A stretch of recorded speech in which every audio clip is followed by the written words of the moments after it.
चीन के इशारों पर नाचने वाली नेपाल की कम्युनिस्ट सरकार भारत के साथ सीमा विवाद को लेकर रोज नया हंगामा कर रही है। अब नेपाल के प्रधानमंत्री केपी शर्मा ओली को उत्तर प्रदेश की सीएम योगी आदित्यनाथ की एक सलाह बुरी लग गई है और वे नाराजगी जता रहे हैं।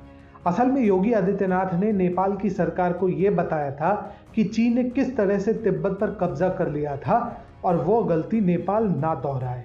इस पर ओली ने कहा कि धमकाने वाले बयान ना दिए जाए। ऐसा लग रहा है कि उत्तर प्रदेश के सीएम योगी आदित्यनाथ के बयान से नेपाल की कम्युनिस्ट सरकार पूरी तरह से डरी हुई है और वह नहीं चाहती है कि योगी आदित्यनाथ नेपाल के बारे में कोई विशेष बयान दे। मीडिया रिपोर्ट्स के अनुसार नेपाल के पीएम केपी शर्मा ओली ने कहा था कि उत्तर प्रदेश के मुख्यमंत्री आदित्यनाथ ने नेपाल को लेकर कुछ कहा है, उनकी टिप्पणी उचित नहीं है। केंद्र सरकार को उन्हें सलाह देनी चाहिए कि वह उन मुद्दों पर ना बोले जो उनकी जिम्मेदारी नहीं है।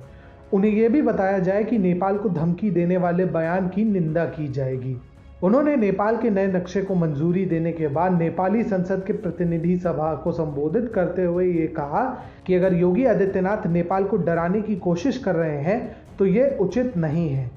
हालांकि योगी आदित्यनाथ ने ऐसा कुछ भी नहीं कहा था जो कि धमकी जैसा हो। उन्होंने बस तिब्बत की सच्चाई बताते हुए बताया था कि नेपाल को अपने आदर्श की राजनीतिक सीमाएं तय करने से पहले परिणामों के बारे में भी सोच लेना चाहिए। उन्होंने तिब्बत का उदाहरण देते हुए कहा था, नेपाल को यह भी याद करना चाहिए कि तिब्बत का क्या हश्र हुआ।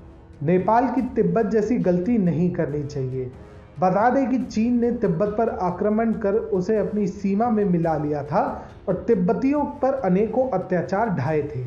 भारत और नेपाल के सांस्कृतिक जुड़ाव को याद दिलाते हुए योगी आदित्यनाथ ने कहा था कि नेपाल और भारत एक ही आत्मा है, भले ही वे दो देश हो।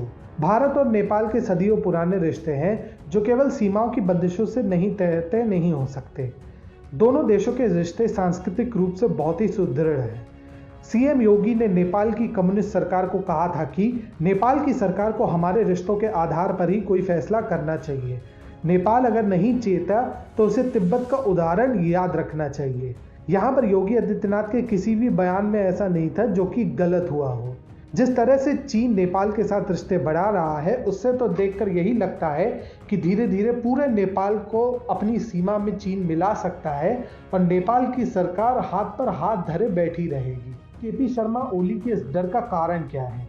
दरअसल यहाँ नेपाल को योगी आदित्यनाथ के इस बयान से डर नहीं लग रहा बल्कि स्वयं आदित्यनाथ से डर लग रहा है, क्योंकि अब हिंदू हृदय सम्राट योगी आदित्यनाथ ने नेपाल के मामले पर बोलना शुरू किया है।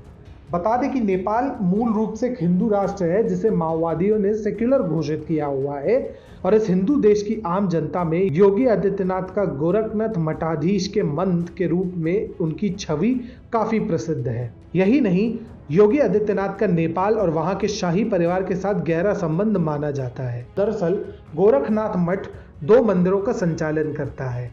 एक मंदिर नेपाल में है तो दूसरा मंदिर गोरखपुर में। गोरखनाथ मठ में गुरु गोरक्षनाथ की समाधि भी है। गोरखनाथ मठ के पूर्व महंत अवैधनाथ, जिन्हें योगी आदित्यनाथ का गुरु माना जाता है, उन्हें नेपाल के राजा वीरेंद्र भी अपना गुरु मानते थे। 2014 से ही इस गोरखनाथ मठ के मठाधीश योगी आदित्यनाथ हैं। अगर योगी आदित्यनाथ ने नेपाल के मामले पर बयान देना शुरू कर दिया तो नेपाल की सरकार को डर है कि कहीं उनके बयान से नेपाली जनता में सरकार के प्रति उबाल ना आ जाए। यही कारण है कि केपी ओली ने इस तरह से योगी आदित्यनाथ के खिलाफ ओछा बयान दिया है। जिस तरह से केपी शर्मा ओली की सरकार चीन के लिए भारत के साथ विवाद को जबरदस्ती तूल दे रही है, उसके कारण दोनों देशों के बेहतर रिश्ते के लिए योगी आदित्यनाथ को अपनी आवाज उठानी ही पड़ी। यदि नेपाल सरकार नहीं चेती तो इस संभावना से इनकार नहीं किया जा सकता कि भविष्य में योगी आदित्यनाथ खुद ही इस मामले में हस्तक्षेप करेंगे।